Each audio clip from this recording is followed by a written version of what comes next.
fornicators, idolaters, adulterers, effeminate, homosexuals, thieves, covetous, drunkards, revilers, swindlers, etc. Nothing much has changed.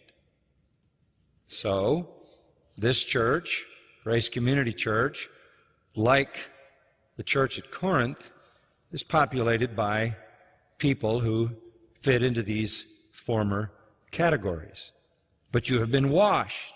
You have been sanctified, separated from those kinds of behaviors, and you have been justified before God, because God has set His loving forgiveness and grace upon you because of faith in Christ.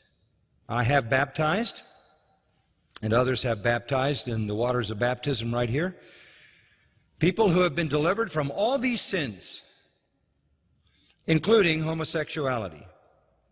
By God's grace and through His saving love, homosexual sinners are redeemable, and some of you sitting out there are living testimony to that fact.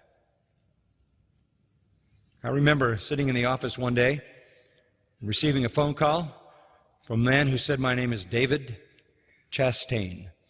He said in a faint voice, "I am in a hospital. I need you to come and see me." I went to a nearby hospital. I walked in the room.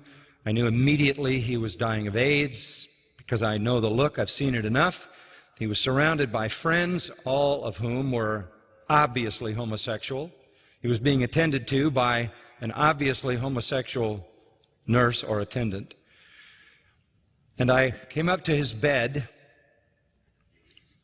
and he grasped my hand as tightly as he could in his weakened condition and said, "I have lived a homosexual life for over 20 years. I was raised in a Christian family, in a Christian home, in a Christian church. I know the gospel. I have rejected it and hated it all my life.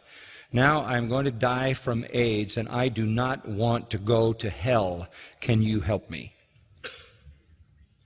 And I said, "Of course I can."